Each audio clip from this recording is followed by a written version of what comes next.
de Swiftair, de esta compañía española? Swiftair precisamente se dedica a este tipo de operación, a subarrendar aeronaves y tripulaciones a otras compañías para aumentar la capacidad. Ahí está tiene 30 aparatos, ojo, y 400 empleados. Bueno, en un sitio dicen 30 y en otro 45. Sí, no, pero vamos, que está hablando de una compañía española porque importante, probablemente también tendrá aparatos alquilados, no serán propiedad de la empresa, los tendrán leasing, alquilados, lo que sea. Pero yo lo que le quería preguntar, y usted antes ha hecho una salvedad, y me parece muy bien además, no tenemos información, no tenemos por qué informar sobre estas cuestiones, pero la impresión, Swift no es una empresa muy conocida por la gente corriente y moliente.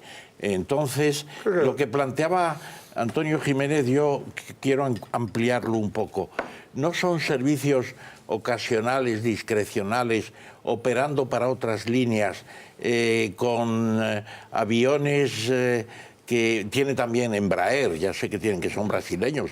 China acaba de comprar, me parece que son 60 aviones Embraer a Brasil, o sea que no hay duda, y además están en competencia siempre como Bombardier, que les acusan de que les roban las licencias, etcétera, etcétera, y Bombardier a su vez trabaja con Talgo, o sea que vivimos en un mundo muy complicado, pero la impresión que puede haber es que hay compañías que asumen riesgos que otras no tienen por qué asumir, porque tienen líneas estupendas de pasajeros, de carga, etcétera, etcétera. Y viven en los intersticios de las grandes compañías, de los negocios muy normalizados, en países menos desarrollados, con administraciones complejas, por decirlo de alguna manera, etcétera.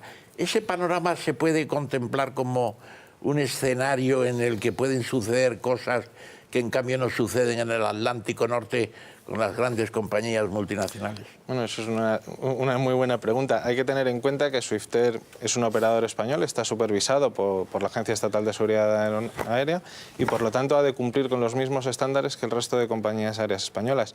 Ellos han tomado como modelo de negocio el subarrendar sus aeronaves a otras compañías.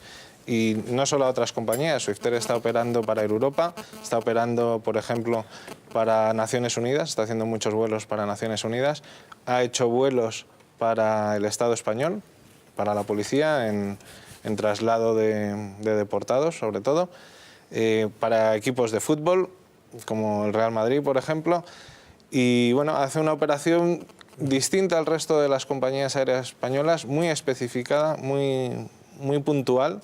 Tiene, por ejemplo, un destacamento en Jartum, en Somalia, trabajando para Naciones Unidas.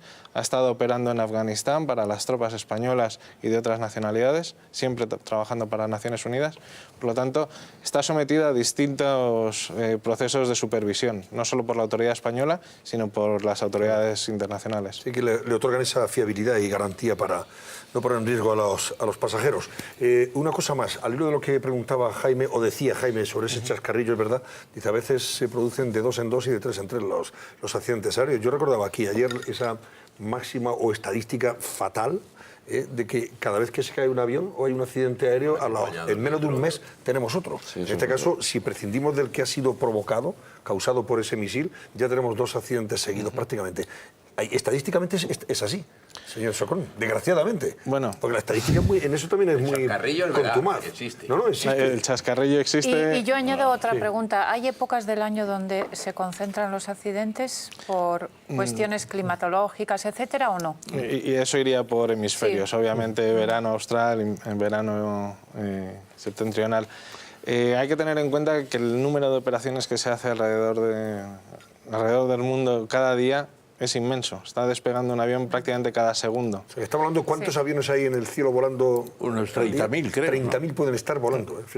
Como poco. Entonces, hemos conseguido unas cotas de accidentabilidad muy bajas. Llegar a cero, siendo realistas, es imposible. Entonces, hay que intentar, obviamente, que tender a cero. Gracias a la investigación de accidente hemos conseguido reducir muchísimo, desde los años 60 hasta hoy en día, el número de accidentes. Prácticamente el año, si no recuerdo mal, hace 2 años, hubo 0 accidentes de transportes aéreos comerciales, de aeronaves occidentales que hubieran tenido accidentes en transporte de pasajeros. Eso es un número que no se había dado en la historia. Entonces, los niveles de seguridad obviamente han mejorado. Siempre vamos a exigir más. desde SEPLA, desde IFALPA, la Federación Internacional de Asociaciones de Pilotos, siempre vamos a demandar más, mayor entrenamiento, mayor seguridad, mayor supervisión de las autoridades, eso desde luego. Y en este caso, como sobre todo en el caso de Ucrania, el que se estuviera sobrevolando un espacio aéreo en conflicto es una cosa que no entendemos, no es de sentido común que las autoridades no hubieran limitado más ese espacio aéreo. Bueno, don Ariel Socrón, ¿mañana vuela usted? Mañana he tenido que cancelar mi vuelo para poder atenderles a ustedes y estar pendiente de todo lo que suceda. ¿Dónde vuela el próximo día? El sábado, si todo va bien, tengo un vuelo para Londres. Bueno, Londres. De todas formas, cuando se monta la gente en el avión después de este tipo de siniestros, ¿cómo ve usted al personal? ¿Cómo ve a los pasajeros? Pues... ¿Acongojados? No acongojados, pero obviamente... una extracción de la cosa porque no tiene más remedio. Hay más respeto quizá para las indicaciones de las tripulaciones, una cosa que siempre demandamos, que atiendan a las indicaciones de las tripulaciones. Obviamente entendemos que pueden ser pesadas, monótonas, pero nosotros estamos para velar por su seguridad. ¿Y anima usted un poquito? Me imagino que ustedes también, ¿no?, tendrán a animar un poco a la gente. Se intenta. No sé. Obviamente se intenta. Porque si no es verdad que el pasaje se merece todo nuestro respeto y toda nuestra atención. Bueno, de todas formas, el presidente francés ha dicho que, en fin, dice todo hace indicar que se ha estrellado, pero la búsqueda durará todo el tiempo necesario. O sea que Francia se ha comprometido para encontrar el aparato siniestrado y para que sepamos cuál ha sido la causa de ese accidente, que además es lo que creo que sirve para evitar otros. Desde en la medida luego. posible, ¿de acuerdo? Desde luego. Don Ariel Socrón, jefe del Departamento Técnico del Sindicato de Pilotos de Línea Aéreas, del SEPLA, gracias. Gracias a Es un ustedes. placer, ¿eh?